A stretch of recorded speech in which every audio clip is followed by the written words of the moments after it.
மகன் தூய ஆவியின் பெயராலே ஆமேன். மூவொரு கடவுளுடைய அருளும் ஆசீரும் பாதுகாப்பும் வழி நடத்துதலும் உங்களோடு இருப்பதாக. அக்டோபர் மாதம் 2ஆம் தேதி காவல் தூதர்களுடைய நினைவு. இறையேசுவில் என் அன்பு சொந்தங்களே, புனித எரோனிமுஸ் இவ்வாறு சொல்லுகின்றார்: நம்முடைய ஆன்மா மிகவும் முக்கியமானது.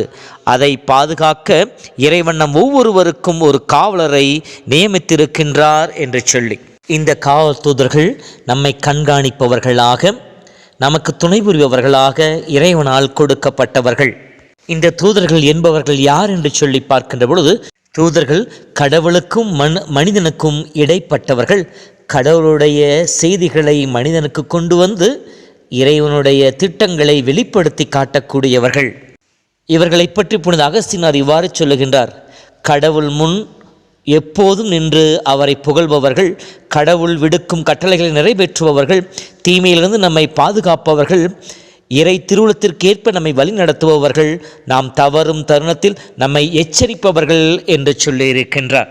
இந்த தூதர்கள் 2 இயல்புகளை கொண்டவர்கள். ஒன்று, மனிதருக்கு சற்று மேலே காலத்தையும் இடத்தையும் கடந்தவர்களாக இருப்பார்கள். மனிதர்களைப் போல காலத்திற்கும் இடத்திற்கும் உட்பட்டவர்களாகவும் இருப்பார்கள். இத்தகைய சிறப்பு கொண்ட காவல் தூதருடைய நினைவை கொண்டாடும் இந்த நாளில் அவருடைய பணி என்ன, அவள் மட்டில் நமக்கு இருக்கின்ற கடமை என்ன என்பதை பற்றி சிறிது அலசி பார்ப்போம்.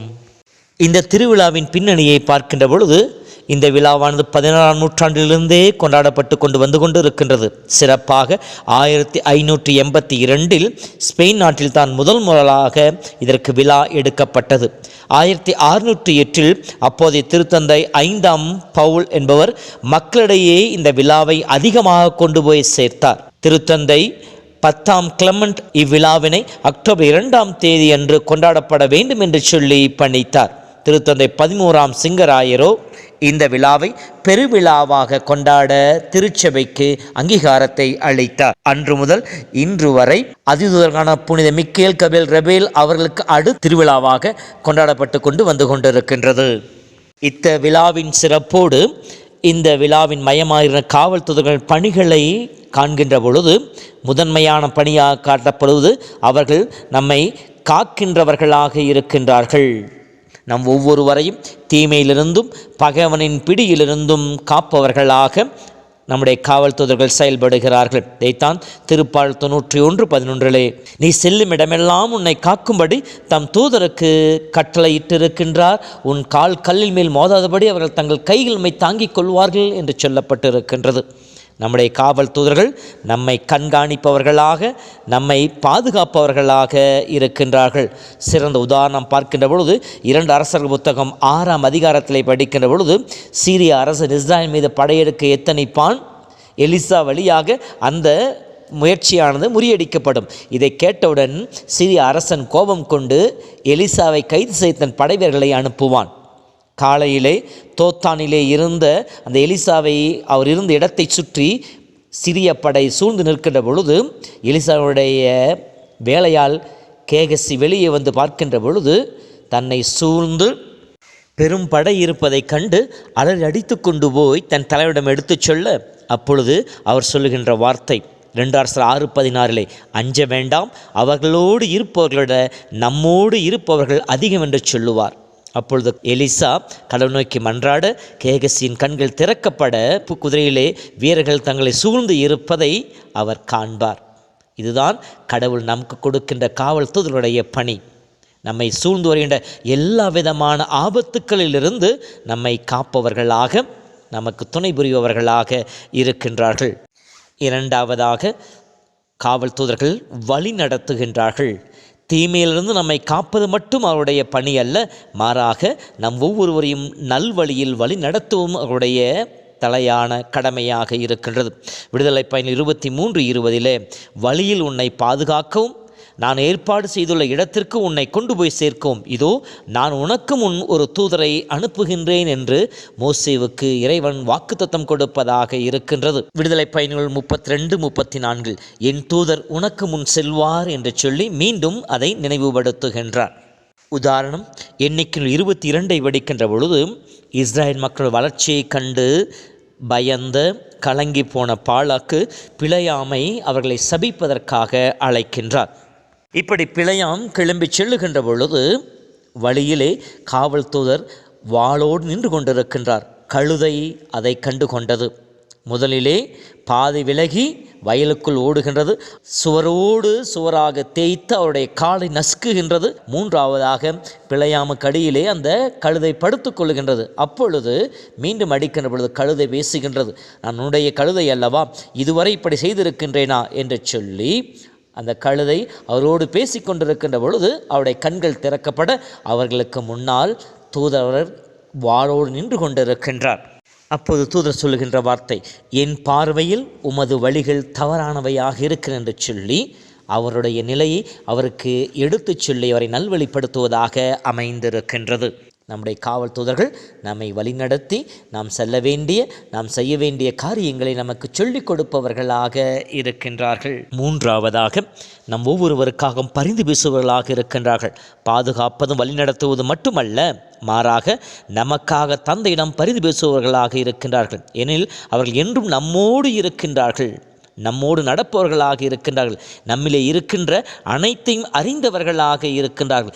நம்முடைய தேவைகளை அறிந்து அதனை இறைவன் எடுத்து சென்று அவரிடம் நமக்காக பரிந்து பேசி அதை பெற்றுக் கொடுப்பவர்களாகவும் இருக்கின்றார்கள்.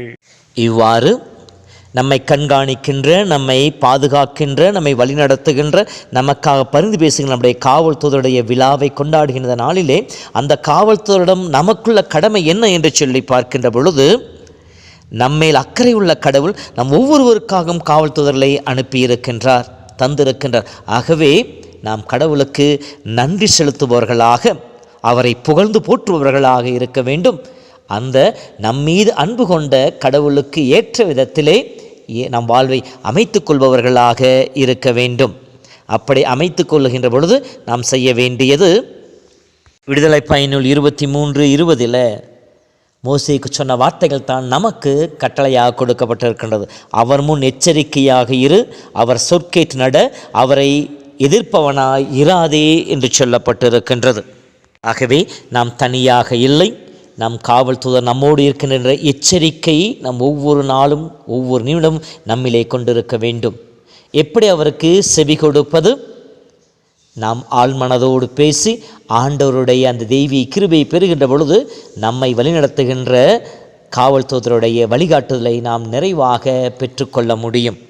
இயேசுவின் குழந்தை தெரேசம்மாளும் புனித டோம்னிக் சாவியோவும் அடிக்கடி ஜெபித்த ஜெபம் காவல் தூதர்களை நோக்கி, இறைவனுக்கு விருப்பமான விதத்திலே, இறைவனுக்கு ஏற்ற விதத்திலே என் வாழ்வை அமைத்துக்கொள்ள என்னை வழிநடத்தும் தூதரே என்று சொல்லி காவல் தூதன் தன்னை ஒப்படைத்தார்கள். எனவேதான் அவர்கள் ஆன்மா இறைவனுக்கு ஏற்றதாக இருந்தது.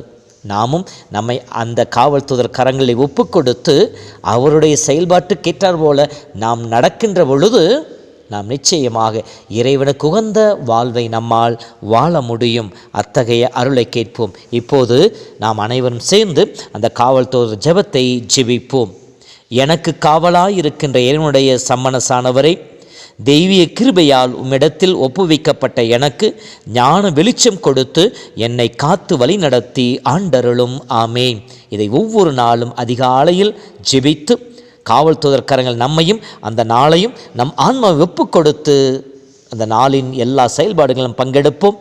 நமக்காக பிரமாணிக்கமாய் கடவுள் கொடுக்கப்பட்ட காவல் தூதர் தாமே என்னாலும் நமக்கு துணையாக இருந்து தீமை அனைத்திலிருந்து நம்மை காத்து நம்மை நல்வழிப்படுத்தி இறைவனுடைய ஆசிரை நிறைவாக பெற்றுக் கொடுப்பாராக.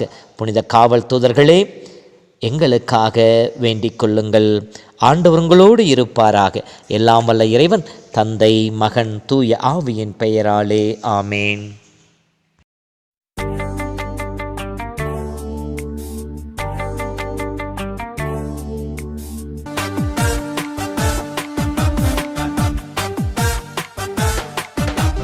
நிலாவுள்ள வானம் உலகம் எங்கு இருளை காணும் விழா காணும் காலம் வளம் வந்து சேரும் நிலா உள்ள வானம் உலகம் எங்கு இருளை காணும் விழா காணும் காலம் வளம் வந்து சேரும் இறைவனே தந்த வாழ்வையே நின்று காக்கவே வந்த தூதரே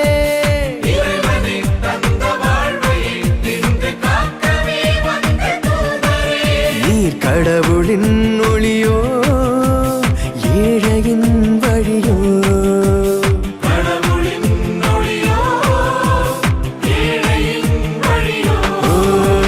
நிலா உள்ள வானம் உலகம் எங்கு இருளை காணும் விழா காணும் காலம் வளம் வந்து சேரும்